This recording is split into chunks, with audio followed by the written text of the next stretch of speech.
Hello, and welcome to... Hello. Welcome to the Hometown Church Podcast. My name is Jesse. If you were wondering why we're laughing at the beginning of this one, it's because we are recording the first 20 seconds again over for no apparent reason. Yeah, we had a visitor. We did have a visitor. It was special. Popped in. We even put up the in-use sign this time. Oh, well. Anyway, this is the Hometown Church Podcast. My name's Jesse. I'm joined, as always, by Pastor Deacon Els. Hi there. And Deacon, how you doing today? I'm doing well. Last time we tried this, we talked about the weather. This we did time, talk about the weather. What is your favorite dessert, Jesse? Oh, I don't know. That's putting me on the spot. I didn't prepare for this. For me, it's ice cream. Ice cream. Moving on. No, just kidding. No, I like a good bar, like a good anything kind of bar. I see what you're saying there. Like some sort of baked bar. Yeah. It could be like a scotcheroo. Mm-hmm. Could be like an apple crisp. But anything like that. It's questionable as to whether that's a bar or not. Apple crisp. Bar? Yeah, you can make it into bars. It kind of just plops on the plate. But if you make it, I don't know. Anyway. But those are good. Yeah. Those are both great. Today we are continuing our talk on apologetics, the evidence and reasoning behind the Christian faith. Last week we kicked it off by just talking about the importance of apologetics, what it is, and why it's something that we should spend time developing for ourselves, a defense for our faith. Today we're going to continue that conversation by asking a pretty big question. Does God exist? Mm-hmm. So that's one, perhaps the biggest question we need to answer before developing a defense for Christianity specifically is to answer the question of, is there a God? Because if there is no God, then all of it's irrelevant anyways. So before we even get into the question of which God is the true God, we must determine first if there is a God at all. And if there is a God, what kind of God is he? Mm-hmm. So that's where we're going to start. But maybe we start with looking at the alternative. And the alternative view is naturalism or atheism. Yeah. So let's talk about that for a little bit. Yeah. So let's talk about some of the defining characteristics of a naturalist worldview. And, so naturalism, of course, it states that everything can be explained through natural causes and laws without any need for any kind of supernatural intervention, I guess, if you will. It's a materialistic, it's an empirical worldview that, is pretty much synonymous with atheism. There's just no God, Mm-hmm. And I said materialism and empirical, and I will define those terms here. But yeah, so key characteristics of naturalism would be materialism. Only the physical world exists. Everything, human thoughts and emotions can just be reduced to like the material process. Chemicals are released in the brain, and that gives certain feelings. There's synapses firing, and that's why we feel certain ways and those kinds of things. Everything is natural. Everything is physical, basically.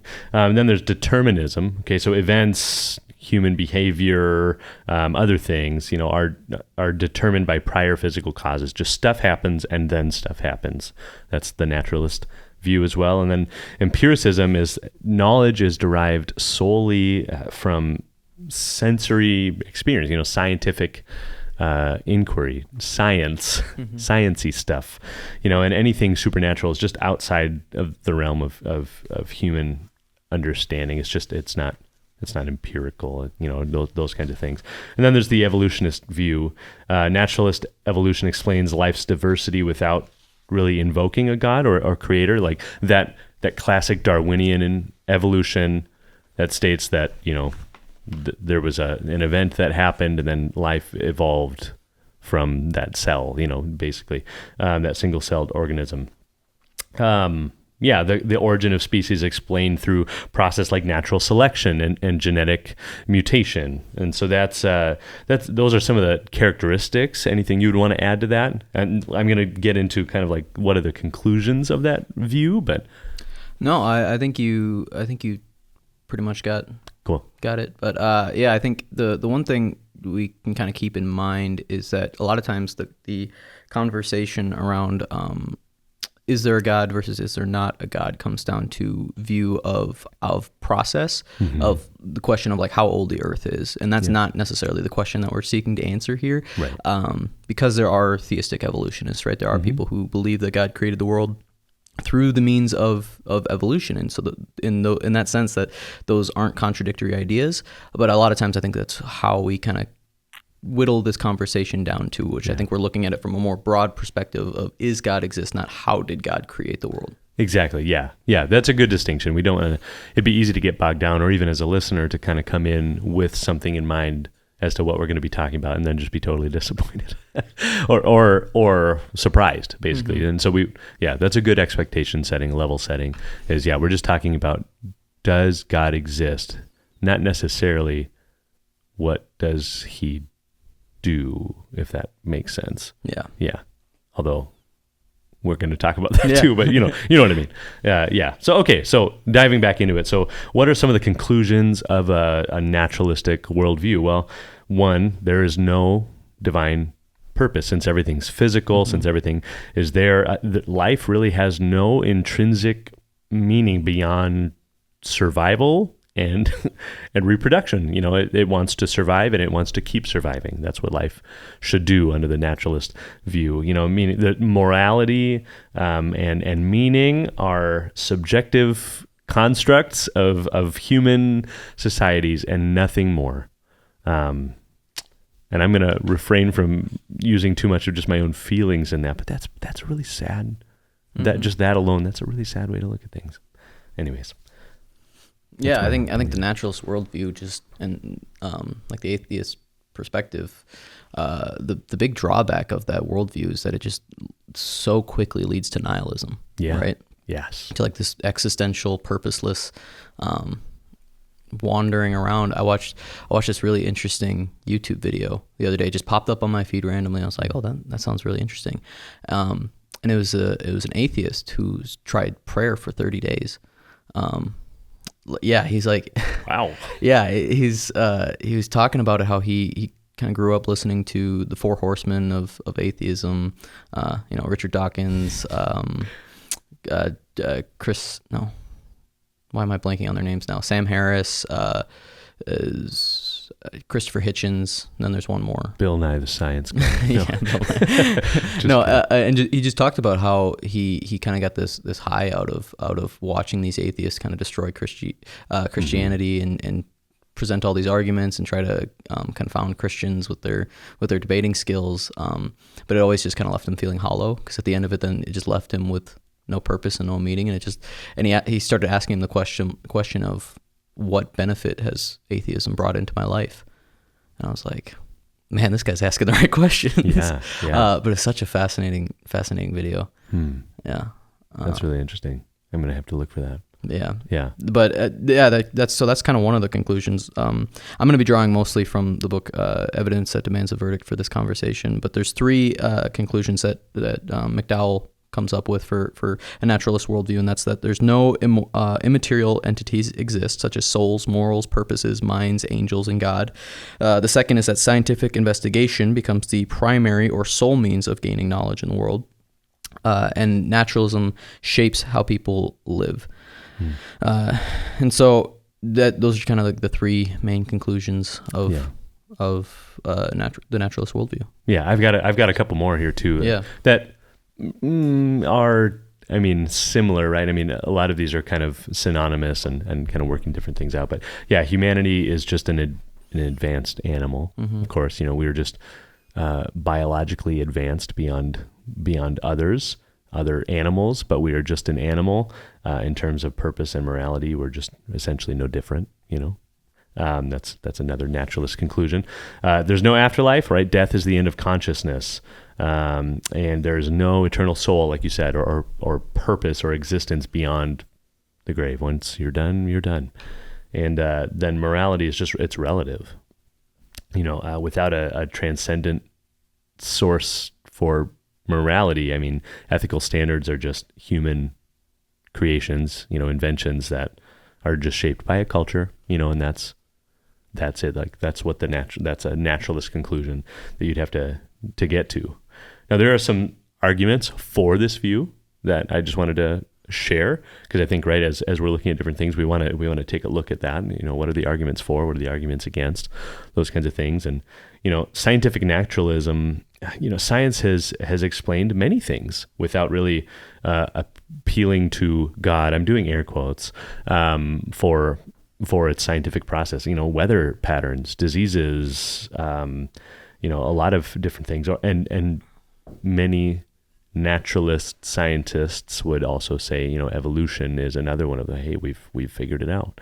Although, again, there's even evolutionists nowadays are actually struggling with some of the things, and so they're, well, maybe not in the way that Darwin said. We have to, they're re-looking at different things. Okay, but so scientific naturalism, basically, we've used science to figure quite a bit out, and so this is working pretty well for us. I'm doing my best to give like as much credit as I can to that thought. I mean, it's a reasonable thought, right? And then the problem of evil is a big struggle, and it's a big argument for naturalism. Like how could there be a benevolent God, an all-powerful benevolent God? So not only a benevolent God, but a God who can accomplish what he wants through his power, really allow for the evil and suffering that's in the world. And so that's even a draw for the naturalist view. And then human psychology, cognitive science suggests that belief in God's evolved as a survival mechanism, and to explain the world and provide social togetherness, cohesion, not as a result of divine revelation. So there's can you think of any others? Those are some of the arguments kind of for this is part of the reasons that naturalists land where they land. Yeah. So the four main ones that I found most compelling, maybe the one you touched on was the problem of evil. Yeah. The one you kind of touched on, but you touched on it from a different perspective, was the material evidence for God, that we can kind of explain most things through science. And the alternate flip side of that is the idea that there is no physical evidence for God, which there couldn't be, right? So the idea that we can't prove the existence of God. The other two that I found fairly compelling, I think maybe the two most compelling to me, just on a personal level, is the divine hiddenness argument. Tell me more about that. So that's kind of the idea that there are non-resistant non-believers, people who aren't against the idea of God and who are open to the idea of a relationship with him, but never have an experience with God. So this idea that if God wants and desires a relationship with you, and you're not resistant to it, why doesn't he reveal himself to everyone? Why doesn't he do everything possible to make himself known to everybody? The second is religious confusion. It's the idea that if there isn't an all-knowing, all-powerful, all-loving God who would want to make himself known to the people, why are there so many different religions? Why are there so many people seeking after God in different ways and having different ideas of God? And even within Christianity, there's so many different offshoots. There's so much division. There's so much disagreement on what this God wants. Why doesn't he make it as clear as possible what this God wants? So I think those are the two that I find most compelling. Those maybe the top four there for me. Sure. So since what I was going to do next is kind of go for the arguments against that view, I'd be interested with those two specifically that you said were compelling for you. What do you do with those? Yeah. Well, I think they're tough questions. The response to the idea of religious confusion, I think, comes down to the essentials, and looking at what the agreements are on religion rather than the disagreements, because it can be very easy to pick apart all the disagreements and then realizing how minor some of those things are. But when you look at the core essentials of even the major religions, there's a lot of similarities there. There's some major differences that we'll get into later in later episodes too. But there's also kind of key elements that would kind of suggest that there is something that all of these are pointing to. Just some of them are more correct than others. With the divine hiddenness argument, this is a hard one to argue against, because how can you really argue against someone's experience? And where I think this one breaks down for me is just that experience I find to be a very uncompelling argument in either camp. I think I think we talked about this a little bit last week, of like personal experience can be something that's very powerful for you, but it's not going to be something that's very powerful for somebody else. Telling him your experience with God, because you can very easily discredit some of those things.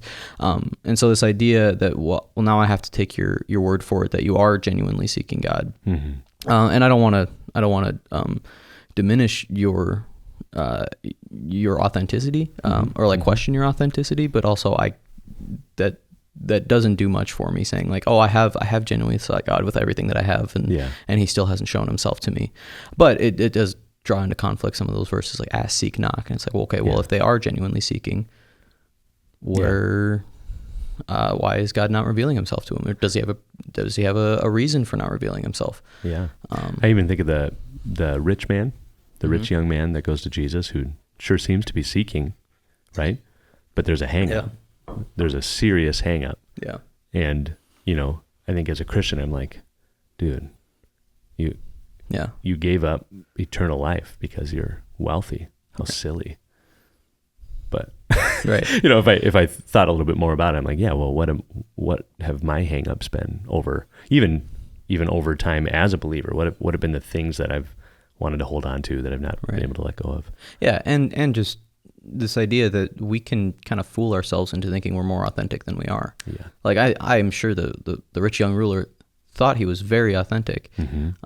And Jesus in the Sermon on the Mount talks about how there's going to be people who say, who come to him and say, Lord, Lord, didn't I not do all these things in your name? And it's just like, yeah, but you weren't as authentic as you thought you were. Yeah, I never knew you. Yeah. So I think that's kind of the big drawback there, is that people can think that they're more authentic than they really are, until they actually examine themselves in that and really surrender and let go and look for God with everything that they have, and put away all of their biases. And how can you know that they're actually seeking? I think the bias is a big thing, because I think a lot of times, we say we're really willing to do something until it infringes upon something we don't want it to infringe upon. Like, God, I want you. I want to find you, but I also don't want you to, I have this really good thing going with this lady, and I don't want you to mess that up. I don't want you to make me stop that because you're probably against this thing I'm doing. Right. So I'm really seeking you as hard as I can, Yeah. Except for that. Yeah. Yeah. So I've got some other thoughts. Yeah. Go for it. If I can dive in. Yeah. So arguments against the naturalist view. The origin of the universe, just that's one that we can look at. Naturalism kind of struggles to explain how the universe came into being from nothing. Kind of how that started. There's that I'm going to say this wrong, but the Kalam, Kalam, cosmological argument, posits that just everything that begins to exist has to have a cause, and since the universe began to exist, it requires a cause that's beyond or outside of itself, which makes sense. And since the universe began to, I just said that. And Genesis 1, of course, says, in the beginning, God created the heavens and the earth. I mean, we have a recorded cause, but so it's just hard to explain how there was nothing was there, and then there was something. That's a tough one, even scientifically. The Big Bang Theory, of course, aligns with the idea of a finite universe, that it had a beginning, which is consistent with the idea of a creator that's transcendent, that's above and beyond, that's higher, who brought it into existence. I mean, but even there with the Big Bang Theory, like, there's stuff that exists there. So where did that come from? Mm-hmm. How did that get there? What was the point? Anyways, that's one of them. You were flipping pages. I just want to give you an opportunity, but otherwise I can move on. Oh yeah, I think we'll talk about these a little bit more as we get into like the arguments for theism. Yeah, sure. But no. Cool. I'll keep going. Fine tuning of the universe. The universe physical constants are just they're finely tuned. They're perfect, really, to allow for life, and the level of precision that is involved. I mean, how could it be this way? I can't remember. There was I heard the statistic one time about what the odds would be for life to exist at all, for life to begin at all, not to mention like keep going and thrive. And it was just some number that I can't even rationalize in my own head, just crazy. But yeah, so the level of precision just makes chance just implausible. It just doesn't make it make sense at all. And it points to intelligent design. Again, that movie Expelled that we talked about last episode goes into this in depth. It's all about intelligent design. I'd highly recommend it. Isaiah 45:18 talks about the God who formed the earth and made it and established it. I just think there's a level of fine-tuning and precision to allow life to thrive and keep going that just doesn't work with chance, or think of how many chances there must have been to allow different things to happen, just failed. I don't know. And where did all that stuff come from? Mm-hmm. But and then there's objective morality. Without God, it's kind of difficult to ground objective moral values. If morality is just a societal construct, then it's subject to change and loses kind of the binding nature of morality. But you can see, even though people choose to do different things with morality, they choose to listen to morality, not listen to morality, there are still sanctity of life morals that exist in cultures all across the world and all over time. There's just these things that God says that he put his law on their hearts, on all of our hearts, right? So that we're without excuse. And you can see that, even though, again, there are differences, isn't there a law that states that you can't drive from Minnesota to Wisconsin with a chicken on your head, or there's like some special law? Laws can change in society. Okay. That was a Balderdash card. Okay. So now you know. But morality is the fine points of morality change, but still there are these key tenets that cultures all over the place and all over time have had. Feel free to jump in whenever. I'm just going to keep going. Yeah, objective morality is what I was just talking about. But then, just the consciousness and free will. Mm-hmm. Naturalism reduces consciousness and free will to just physical processes in the brain, but it's kind of an incomplete explanation. The mind's subjective experience and ability to make moral decisions point to something kind of beyond just mere physical processes. It's hard to land there, I think, just with our consciousns and our free will to kind of have this lasting societal morality and those kinds of things. But yeah, what do you got there?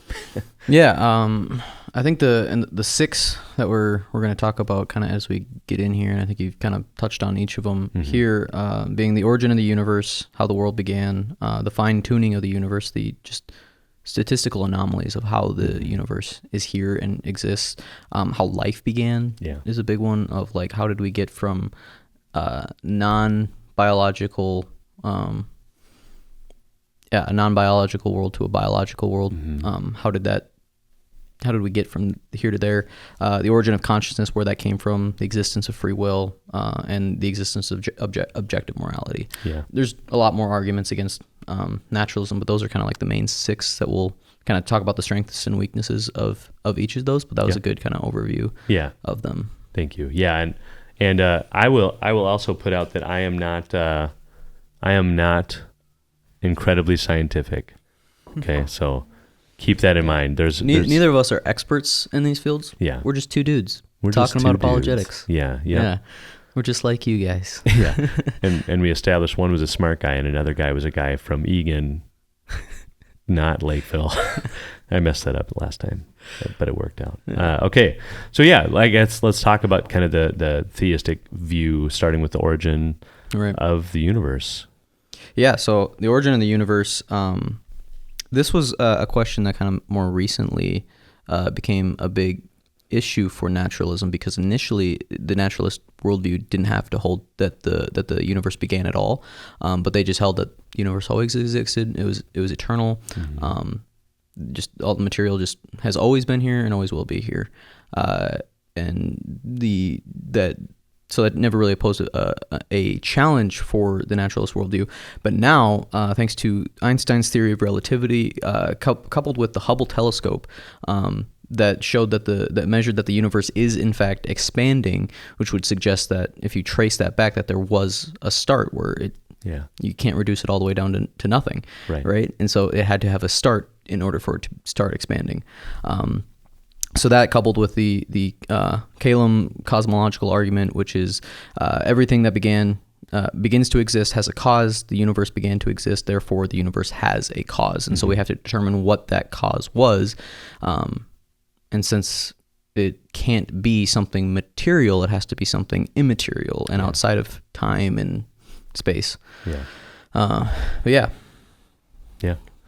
I mean, that's about what I was going to say, about the origin of the universe, and just the strength for it, and even many secular scientists agree that the universe had a beginning. I mean, that's the whole point of the Big Bang Theory, which implies that something caused it, but I think where it breaks down is just what caused it, right? And so, so that's it. Now there are some objections to the origins of the universe. There's quantum mechanics.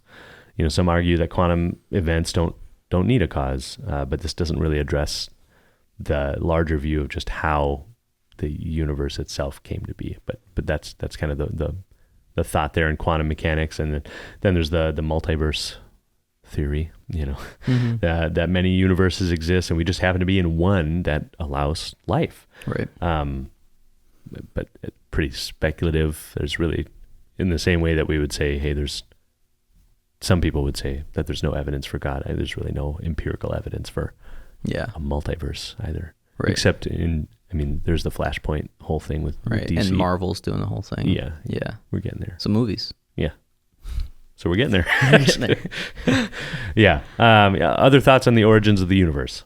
So I think the only other argument I've seen against it was the material causality argument, which it's eerily similar to the Kalam cosmological argument, but just on the flip side, where they say that everything that is material that began to exist has a material cause, because everything that we can observe that has a cause came from some other material. So it was always just matter and energy transforming from one thing into another. We never see a material thing come out of something that's immaterial. But where did the first material things come exactly from? So that's where that argument, that's kind of the sure. basis of that, is that so the thing that caused the universe to exist can't be immaterial, because immaterial things can't produce material things. But then I think it's just a categorical error, because I think categorically the beginning of the universe is different than everything else, because it has to be different than everything else. But that's kind of the one argument that I saw that we hadn't touched on. Yeah, sure, cool. Fine-tuned universe. So we talk about the fine-tuned universe. Oh, it's so fine-tuned. So cool. Yeah. Why don't you jump in? You're really excited. Yeah. So there are more than a few. There's a bunch of things that kind of show us how well constructed the universe has been. That points to this idea that there is design behind it, that someone had to perfectly craft this thing to create a universe that is sustainable for life. So the first thing is that there's the right kind of dimensions and in space and time, right? So we live in a 3+1 universe. That means we have 3 spatial dimensions, right? Height, length, width, as well as 1 time dimension. And so the basic idea there is that if we have any less than that, we don't have the conditions suitable for life to begin. It doesn't allow for that. If we have more than that, it becomes too chaotic and problematic, and doesn't allow for life to sustain either. So we have to have the right amount of dimensions. The second thing is that we have the right kind of space. And so this, I don't really get this. I don't know what dark matter is, but apparently it's bad. And if we have too much dark matter in the universe, we would not exist. Life would not be able to form. And based on mass to energy density and expansion rates, how much dark matter that we see in the universe that we can observe is much less than we would expect to see based on those ratios and the expansion rate. How they figured that out, I don't know. But apparently there's a lot less dark matter than there should be in the universe, and because of that, life was able to form. I just got to stop you there. And you said apparently dark matter is bad, but it's called dark matter. I mean, it's just inherent in the name. It's in the name. Yeah. It's not light matter. Yeah. Okay. Anyway, well, maybe they gave it that name because it is bad. This seems bad. We should call it dark matter. Dark matter. Yeah. See, we're so scientific. The next thing is the fundamental forces of nature. So there's the four fundamental forces of nature that had to be fine-tuned for life. So it's gravity, electromagnetism, and then strong and weak nuclear forces. And so the ratio for electromagnetic force to gravitational force must be delicately balanced to 1 in 10 to the 40th power.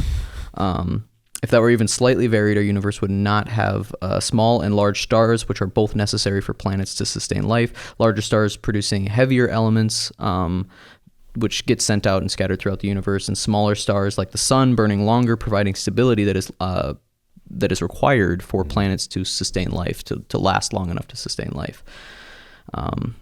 So yeah, that's a whole thing too. Yeah. Then we get the rare conditions of the Earth, that life must be in the right type of galaxy. Only spiral galaxies have the right mass to support life. Life must be in the right location in the galaxy to avoid radiation. Life must have the right type of star. Life must have the right relationships to its host star to have the right temperature for life to thrive, and life needs surrounding planets for protection, to draw in meteors and other stuff with gravitational forces, right? And life requires the right type of moon that will be in the right position with the Earth, so that it creates temperatures and waves and all this kind of stuff and protection. And doesn't throw us out of orbit so that we go flying off into space. All of this totals up to about a 1 in 10 to the 229th power chance that we have an Earth that is sustainable for life. And so to put that in perspective, if every proton in the universe represented a different universe with different conditions, none of those would contain the stars required for life to sustain. Yeah. Every proton in the universe. That's a lot. So there you go. Yeah. Yeah. Exactly. And is that the anthropic principle, right? The universe it appears designed for life, as the conditions required for life are just so incredibly, hilariously, exceedingly rare. Yeah. I think, the anthropic principle. So yeah, I mean, well said, well put. It's just, the conditions are impossible. Yeah. They're impossible. I mean, you could strike it down to that without someone who knows what he's doing putting it together. Mm-hmm. So yeah. Now, objections. Yeah, so I think one of the objections, you brought it up for the origin of the universe, is the multiverse theory, that there's multiple universes, but there's not really any evidence for this. This is something that you just kind of have to take up, and it's not incompatible with God too. Like, this doesn't ruin the argument for God, because you still have to ask, well, who created the multiverse? Mm-hmm. Who started the multiverse? Who built the machine that produced a endless cycle of universes to generate? So it just doesn't really do much to dissuade to the other side of that, I think. Mm-hmm. Yeah, it feels a little bit like an attempt to just try to not have to deal with it a little bit. And I don't mean that in necessarily a negative way, but it's kind of like, well, they're multiverses, I don't know. Yeah. Then I don't have to deal with God. Yeah. Okay. Origin of life. How did life begin? Yeah. So, there's the irreducible complexity, strength towards the origin of life, complex biological systems. Like, I'm going to say a few things that came up in my research here. Bacterial flagellum, or the was that like when you get a cold and you start hacking up? Yeah. I got my bacterial flagellum coming. Oh, my flagellum. Or the human eye. It just can't function with missing parts. It just can't function with it. Suggesting that they just could not have gradually come into being. it just points to intelligent design rather than random chance. And so I think there's that whole, I mean, it just, as you look at our, DNA, I was gonna go off on a tangent, but that's actually my next point. Here we go. DNA. Yeah. So that's it. That's my point. No, the information encoded in DNA is so incredibly highly complex and specific. It's a computer code. I mean, it's ridiculous. And where did that information come from? So it screams designer. It screams designer. I'd love to hear more thoughts on that. Mine are bullet pointed.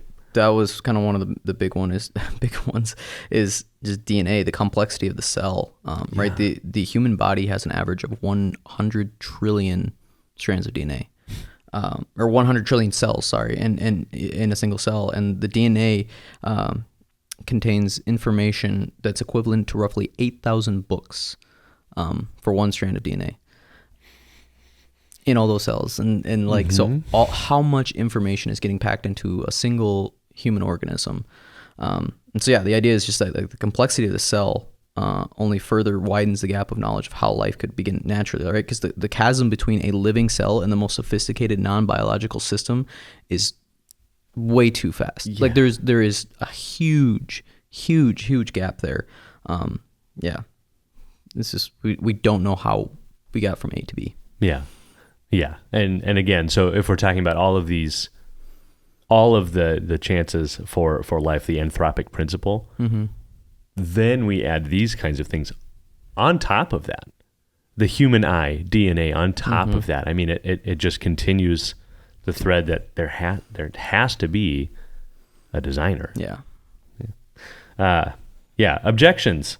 There's abiogenesis, right? So some argue that life could have arisen from non-life through chemical processes. So that's kind of what that is. So, maybe the origin of life came from chemical structures, chemical things that existed there. The hypothesis has not been proven. Right. The problem being that we're not even close to replicating that process.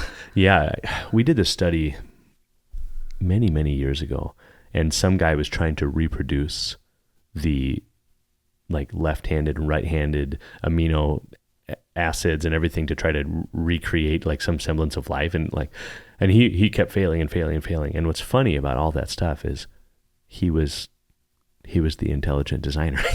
But I mean, so it just doesn't work. Again, the probability of life, of complex life emerging from even non-life, just astronomically low.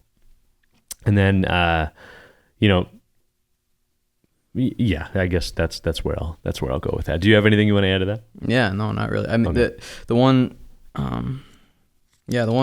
idea was that perhaps energy can self-organize, just life can self-organize, but the problem where that falls apart is that it can't generate information. So maybe things can come together to organize themselves, but they can't produce new information together. Right. Yeah. So the only other explanation is, hey, maybe there was a designer. Yeah. Maybe someone did. It was made that way. Put this together. Yeah. Yep. Yeah.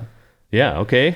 So how about consciousness? Origin of consciousness. Yeah. So the argument for, the origin of consciousness. Yeah. Consciousness just can't be reduced to physical processes in the brain. Really, no naturalistic explanation fully accounts for subjective experiences, thoughts and emotions. It just can't be reduced down to that. Again, like the love that parents have for their kids. You could argue, hey, well, that's a part of just natural selection and the desire to reproduce and keep going there. But the love that people have and the clear apparent love that some are lacking,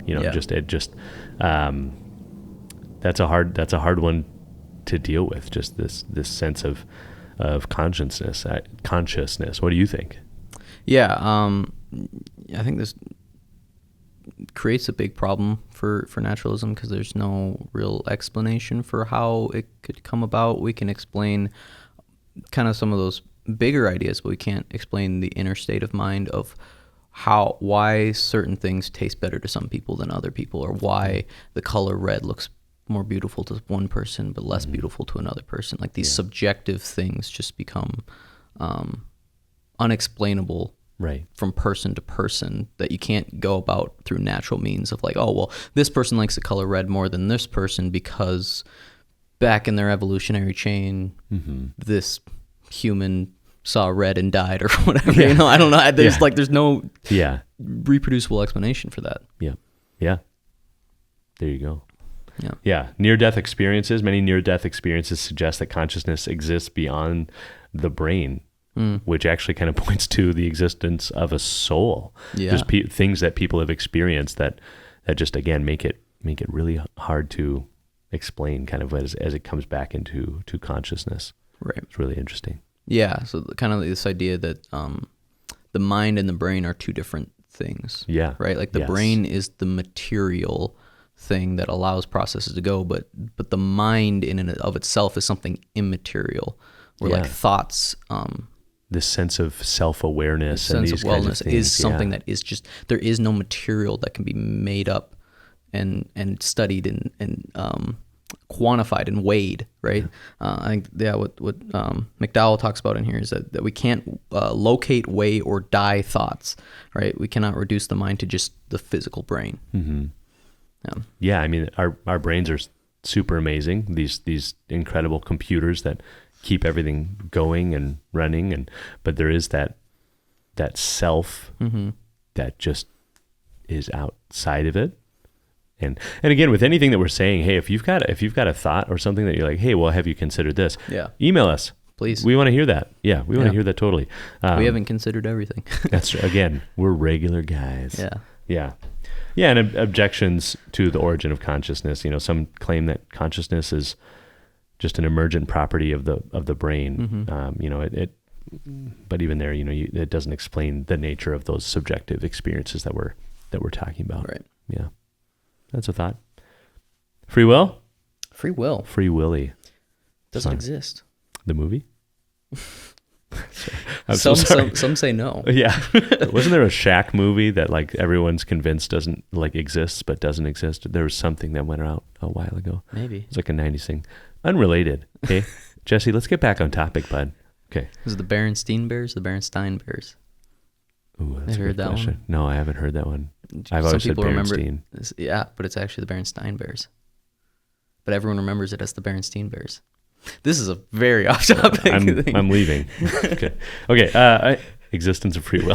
Let's dive in. Okay. Strengths. Moral responsibility. So free will is essential for moral responsibility. So it's that concept that, well, it's all over Scripture, of course, but you know, without free will, humans can't be held accountable for any of their actions. What would be wrong with me going in and murdering someone in their house? How could anyone look back at me and say what I did was wrong without that? So again, the Bible is just consistently presenting humans as making meaningful choices, and our will matters. What else do you have on just the existence of free will? Yeah, I mean, if the naturalist worldview is true, then there is no explanation for free will. And so some naturalists have just come and denied that the existence of free will at all. They tried to be as consistent as possible and say, yeah, free will does not exist. It's all just a result of chemical processes, and that your brain has just automatically gone through, and so this atom bumps into this atom, and then that atom bumps into this atom, and so now I'm stealing a car. Yeah. and so the problem is it's impossible for humans to live consistently with this idea. There was a really good example that McDowell shares in his book of he goes to UC Berkeley and gives a talk on free will or something like, or arguments for and against God. And student comes up to him and says she's decided she's going to become a determinist, that there is no free will, that she's looked at the evidence, and that it's free will cannot be explained, free will cannot exist. And so his response to her is, he says, so you weighed the evidence on both sides of the debate and freely chose to give up belief in free will and become a determinist. Is that right? And she hesitated to respond because she saw the tension. In other words, she claimed to be a determinist, which implies that her beliefs are not up to her, but then offered intellectual reasons for her decision as if she were a free agent who could rationally examine evidence and follow it where it leads. And so it's just like this idea, like you have to choose to become a determinist. Yeah. That you have to use your free will for that. It becomes so inconsistent. And then you can't, you take up, you can't have any sense of justice, right? Because there's, people can't do wrong. There is no such thing as wrong because they're all just a subject of their chemical reactions. So why punish people if they do something wrong when it's not really their fault in the first place? They don't have any free will. Yeah. Right. Yeah. I mean, I bet the person who's arguing against free will would have a hard time with me taking their stuff for some reason. That was going to be my objection, right, to the free will thing, was determinism. All events, including human decisions, they're determined by prior causes, right? Yeah. But again, it undercuts moral responsibility, and our sense of personal autonomy, that we're each individual people, kind of collectively living in a society. So yeah, it kind of breaks down because like you said, you need to use your free will to decide to be a determinist. Yeah. And so the one thing that McDowell pointed out from his book was that the intuition of free will for humanity, like everyone just intuitively knows that they have the ability to make choices, is so strong that the burden of proof for the existence of free will has to be on the person who denies that free will exists. If you're going to deny that free will exists, you have to be the one to give evidence and prove that, because it's such strong intuition in just like the human experience that free will does exist. Yeah. And there's no explanation of that outside of the existence of God. Yeah. Amen. Amen. Okay. Objective morality. So the moral argument, if moral values exist, then there has to be a source of those moral values. They wouldn't have just stemmed from one person. It's not something that's passed down from time to time. There has to be something outside of us that is putting that moral argument within us. And of course we have what the Bible says about that. But C.S. Lewis talked about how, and that's probably why you brought Mere Christianity over there. Yeah. But in Mere Christianity, Lewis argued that the existence of a universal moral law implies a moral lawgiver. That the moral law is observed across different cultures, which really indicates its objective nature. If you look across the ocean, you don't have some vastly different moral law. You have a pretty similar moral law, and this has been the case for a long time. It's not like, we have social media now on the internet, so we all get it together because we all can communicate together. That's not the case. And again, even just looking at, hey, people just started all in one source and moved out from there. Even that being handed down, I mean, people can change, things change. I mean, my 4 kids are pretty different from each other, and if moral law was up to them to hold on, it would be pretty different with those 4 children as it was just passed down one generation, let alone however many, So, objective morality, what else you got? I mean, it's pretty clear that morality exists. Yeah. To, I think, most people. There are some, again, just like free will, who would deny it in order to stay consistent with a naturalist, atheistic worldview. But that it's just impossible to live by that standard. And they argue maybe evolution just brought about this process, but that I don't think the argument holds up very well. Doesn't that go against natural selection a little bit? Oh, for anyways, sure. In some of those ways? C.S. Lewis kind of talks about this, that we have this intuition of what we ought to do, right? When we're faced with a situation, because he wrote during, was it World War I or World War II? Two. Okay. Because he fought in World War I, right? Yeah. Something like that. Anyway, so he argues that like this idea of bravery and self-preservation, that in the human mind we have this strong intuition that I ought to be brave. I ought to run into war to save my friend who just got shot and pull him out. I should run into danger. But then the natural selection, the evolutionary process would suggest, no, the best thing for me is to get out of there and run. Yeah. But in your soul, you just have such a strong feeling that I need to run into this place. And so he kind of expands on this whole idea a lot in Mere Christianity and a lot in The Abolition of Man. Yeah. The two kind of books that he really expands on this. But yeah, then he just points to how every culture, there's been differences, kind of like you talked, there's been differences on morality on the surface level, but on the deep level, there is not really any differences. He says this: men have differed as regards what people ought to be Men have differed as regards what people you ought to be unselfish to, whether it is only to your own family or your fellow countrymen or everyone. But they have always agreed that you ought not to put yourself first. Selfishness has never been admired.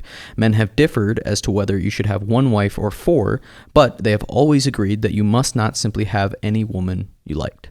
So there's always a guiding principle behind the differences, and that all of that just points to something that has to be beyond the physical material world that is guiding these moral principles. Yeah, and that's the objection there, is that moral relativism. That morality is culturally relative. What's true for you, my truth, all that kind of stuff, real popular right now. But again, if that were true, then justice or human rights that all the same people are fighting for kind of break down. They kind of break down. It just wouldn't make any sense. And so relativism just fails to account for why we all kind of think that genocide is bad. Everyone universally, besides maybe one guy in Germany a while ago, feels like, no, we shouldn't do that.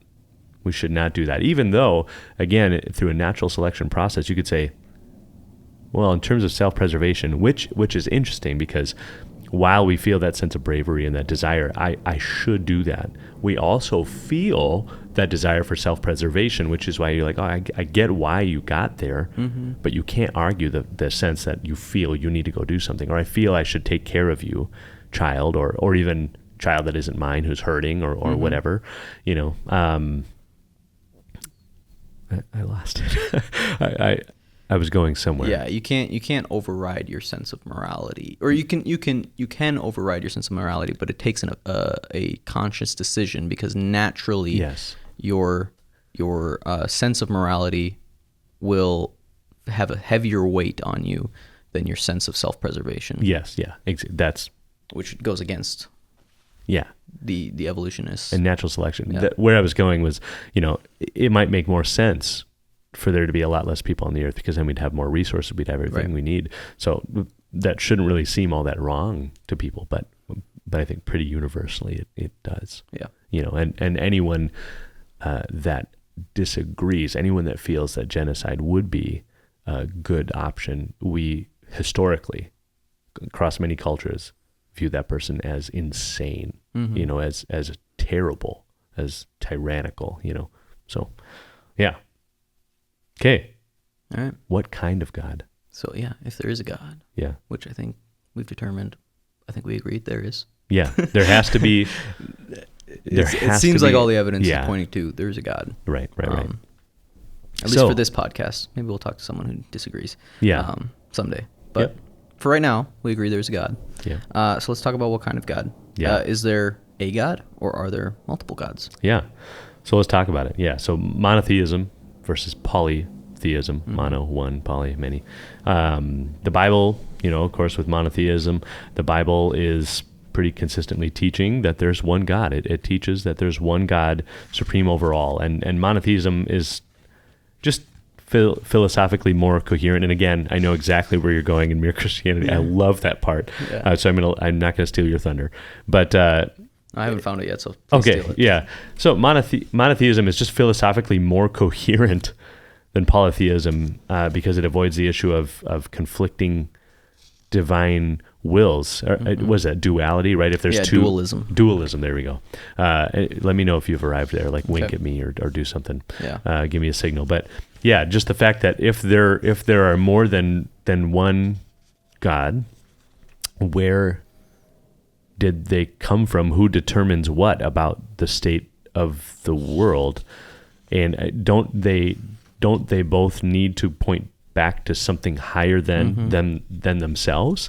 And that's kind of where monotheism, it just makes more sense. You probably haven't maybe found it yet. I have. Okay, go for it.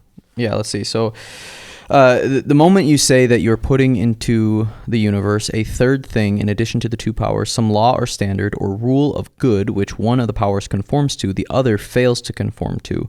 But since the two powers are judged by this standard, then this standard, or the being who made this standard, is farther back and higher up than either of them, and he is the real God. If, in fact, we meant by calling them good and bad, turns out to be that one of them is in a right relationship to the real ultimate God, and the other is in the wrong relationship to him. This idea that if there is a good and a bad power, or multiple powers, however many powers you want to bring in there, there's ultimately a sense of right and wrong within these. And so you can't have these be on equal footing. One has to be the one setting the standard, and one has to be the one either rebelling or conforming to that standard. There can't be two co-equal standards that are in conflict with each other, that kind of guide the universe, if that makes sense. It just doesn't work. And then, polytheism, in polytheistic beliefs, of course, there's multiple gods. They have different roles, and they often conflict in their desires and their purposes. Polytheism struggles with providing really a unified, overarching explanation for the origin of the universe. They really struggle with that. Moral standards and then just the ultimate purpose of life. Really, I mean, it just kind of doesn't work out there, because there's a conflict. There's always a fight, and when there's multiple gods in a system, there's fighting that happens. I mean, all throughout different world religions. It's just a part of it. Go ahead. I'll just add this one last bit from that chapter on C.S. Lewis, The Invasion from Mere Christianity. He says, to put it more simply, to be bad, he must exist and have intelligence and will. But existence, intelligence, and will are in themselves good. Therefore, he must be getting them from the good power. Even to be bad, he must borrow or steal from his opponent. And do you now begin to see why Christianity has always said that the devil is a fallen angel? That it is not a mere story for the children. It is a real recognition of the fact that evil is a parasite, not an original thing. The powers which enable evil to carry on are powers given it by goodness. All the things which enable a bad man to be effectively bad are in themselves good things: resolution, cleverness, good looks, existence itself. That is why dualism, in a strict sense, will not work. Well said, Clive. Good old Clive Staples. And again, philosophically, the concept of a single all-powerful God who is the ultimate source of all things, moral, physical, it just provides a coherent foundation for explaining the unity and order that's found in the universe. If there were two conflicting beings that were the source of everything, you wouldn't have everything in such perfect harmony to create life. I mean, of course, we see the decay of sin. We see those things through life. We see evil in the world, those kinds of things, but too much of life and the universe makes sense. Without a single governing power, polytheism just leads to chaos and fragmentation, both in theology and in practice. The consistent moral law and natural law seen throughout creation point to a unified creator, not a group of competing deities. We just get this idea that if we're looking at like the origin of the universe, it has to be something that it does not begin to exist. And we look at most polytheistic ancient religions, we have like origin stories for the gods of like how they came into existence, which kind of undermines this idea that if there is multiple gods, they can't have come into existence. They have to there has to be something outside of them that created them that exactly. brought them into existence. So it just kind of breaks down altogether. Yeah, exactly. But then even like within the theological stuff that you're talking about, right? It creates more division because then there's gods with competing wills, and they're all fighting, and that's like all of the Odyssey and stuff is like these gods fighting each other and like being angry and So it just petulant creates children. more problems. Yep. Yeah. So one God, many gods. One God seems to make a lot more sense just with, again, the order of the universe and everything like that. What is God like? Personal, impersonal? Is he a he? Is not like gender. I'm not asking that. Yeah. Is he a conscious, does it have a personality or rational, or just like an or is impersonal it a force? Yeah. So that I think kind of comes down to the morality argument, that we all have this innate sense of what we ought to be doing. And so I think that points us to the fact that there is a personal God, a God who has a will, who wants and desires things and pushes us in a certain direction, has opinions on what is good, or sets the standard for what is good and what is bad. With an impersonal force, you couldn't say that there is senses of right and wrong. There isn't a direction that we should go, that it's just this force that is... that created. Is somehow. It has no thoughts or will or anything. It's just there and it exists. Yeah. But even there, then why would creation have happened if it was an impersonal force? Right. There has to be some sort of will associated with it. Yeah. Yeah. Okay. Yeah. Well, C.S. Lewis talks about that one too, but I don't remember exactly where it is. And we'll let it go for now. Yeah. I mean, I could say more about it, but I think just with the foundation we've built and kind of the road that we've taken even just to get here in just today's episode, we've kind of already explained why it seems like it just has to be personal rather than impersonal. Unless, would you add anything? No, I don't think so. I think that just kind of takes us to the third. And I think all three of these kind of sections of what kind of God are all answered by the morality argument. The third question being, is this a benevolent God, a malevolent God, or a neutral God? And that kind of goes back to the personal versus impersonal, and the idea of polytheism versus monotheism, the dualism idea of, are there competing forces? That there is a sense of right and wrong, and so ultimately the sense of right is the thing that is going to be the guiding force that sets the standard for everything, and so it can't be a benevolent force. And and so some people would suggest that there's maybe God is just playing a big trick on us. He just hates creation. He wants to play a big joke on everybody, sets up creation, gives them all hope, and then eventually just destroys everything because he's actually evil. And it's like, okay, but where's your evidence for any of that? Yeah. And then it goes back to what Lewis was talking about with dualism, that there has to be a standard for good in the first place for him to be counteracting all of that. Yeah. Yep. Boom. A benevolent God provides a pretty coherent explanation for the presence of goodness, of love, of moral obligation, like you talked about, that bravery even, in the world, in the sense that we should be doing that. And the concept of like a big prank is a little silly, but there really isn't too much more that needs to be said about that. No, I don't think so. Makes a lot of sense. Yeah. So we have a single personal God. Yeah. Who's also 3 in 1. That I think do we have that as a subject? I don't think we do. Okay. Yeah. Well, maybe we'll talk about it someday. Just weave it in. Yeah. But the idea that it's still just one God. There is one God who is benevolent, personal, and has a will. Everything. He created everything. I think when we look at the observable universe, that is the conclusion that I think makes the most sense. A lot of people think makes the most sense, but some people disagree. And maybe we missed arguments. Maybe we didn't do a great job of explaining some arguments, so please let us know which those are.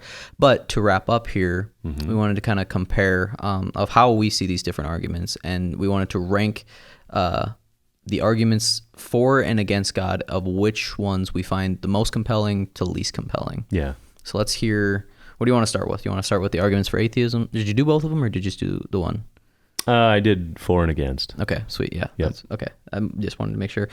So let's start with against. What do you think are the strongest to weakest arguments against theism? Yeah. I think that again, not being incredibly intellectual myself, I think that the problem of evil is, even though I feel like I can rationally get there to an explanation about it, but I think that it is one that is understandable. I can empathize with that struggle to get to a place that how can there be a God if all this stuff's going on? Why wouldn't he just fix it? Why wouldn't he help? Why wouldn't he work through those different things? And again, I feel like I have answers for those things. I don't have time to get into maybe all of that, but I think we're going to have a whole episode on just that subject. Exactly. Right. Yes. So if you feel like we kind of skimmed over that one a little bit, don't worry. We'll come back to that one. That's going to have its own whole episode, the problem of evil, problem of suffering. Yeah. Let me see the rest. I went for 4 first, so I know I have to. Oh no, just kidding. That's it. Just the, some argue again that life evolved from simple organisms and complexity of life can be explained just through these natural processes. I think I understand how someone could get there. Looking at things like there's a lot of reliance on science, and science is not a bad thing. It's a great thing. It's a good thing. We get to understand the world that was created through science. That's one method I think God gave us for worship, honestly, but that we get to understand different things. So I can understand why. And then with how widely accepted current evolutionary theories are and everything, and how a lot of it is pressed upon the culture, you can see why someone can get there, even if they aren't taking a ton of time to really look into it and think into things. Laziness maybe is my top ranked reason to not believe in God.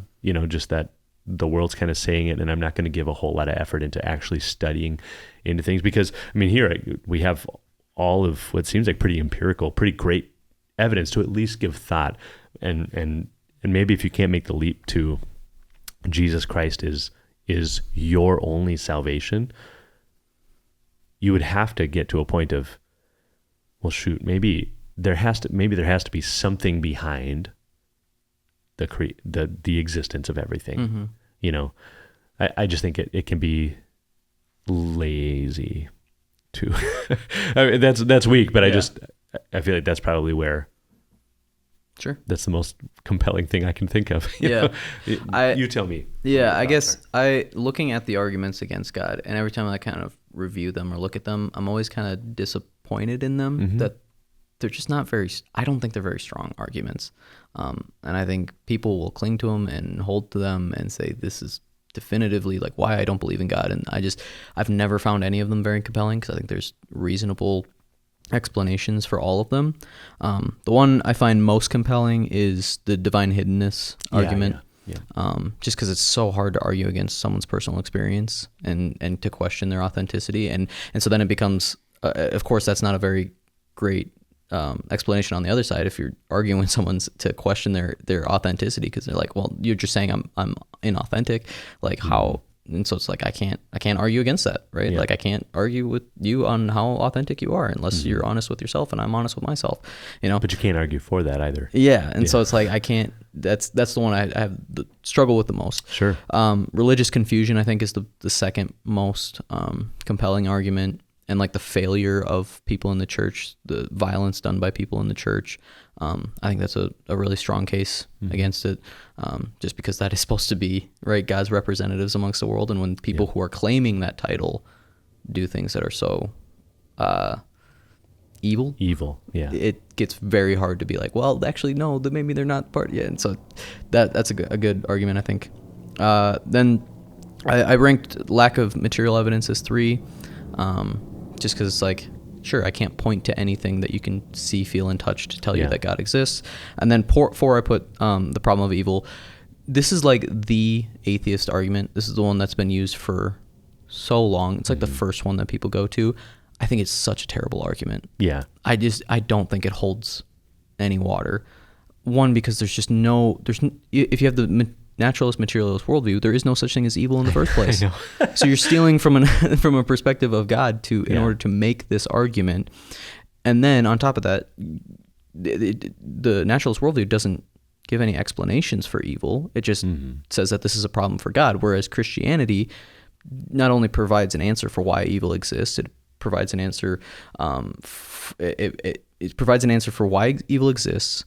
It gives purpose to why evil is still in the world. It gives comfort that you're not going through evil and suffering alone, but God actually comes down and suffers and goes through it with you. Gives a solution. And then he gives you hope that evil will be dealt with one day. Yeah.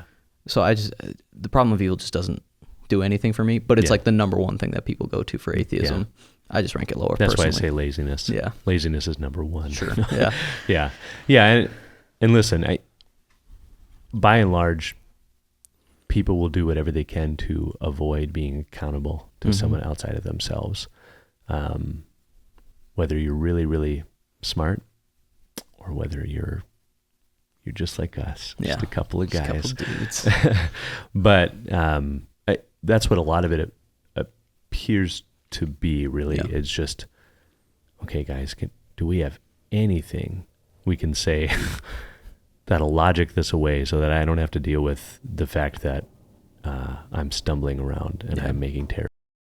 Hey, weird edit here. This is voiceover Jesse coming to you to wrap up this episode. If you're watching, you'll probably notice that we're still talking on the video on YouTube, but that is because the audio cut out on us. We ran out of battery on the recorder, and we lost about the last couple minutes here of this conversation. So I'm just going to come in and do a little voiceover, kind of give you a recap, and then point you forward to what we got coming up next week, because we didn't have time to re-record that portion of the conversation. We wrapped up here with just ranking for us personally the strongest arguments we think that there is for the existence of God, how we personally view them, and their how compelling they are.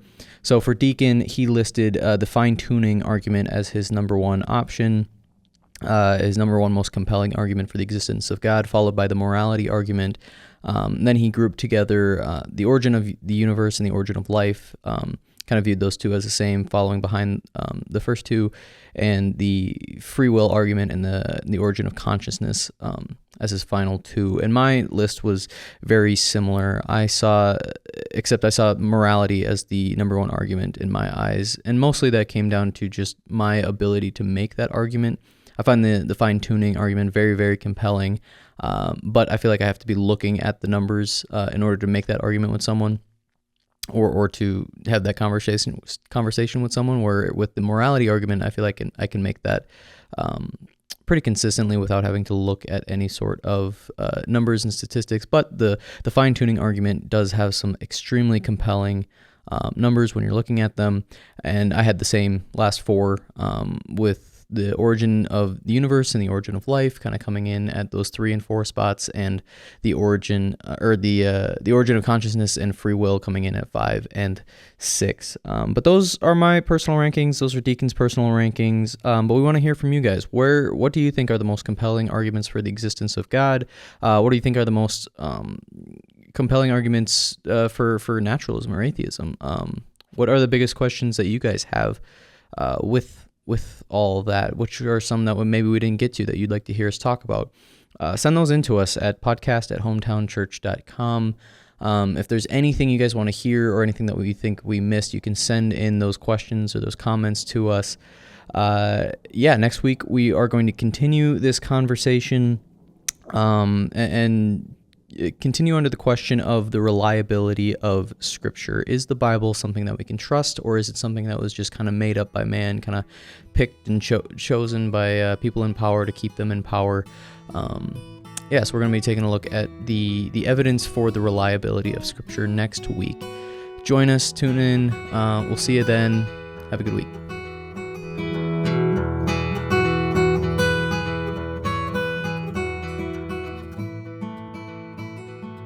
Wow.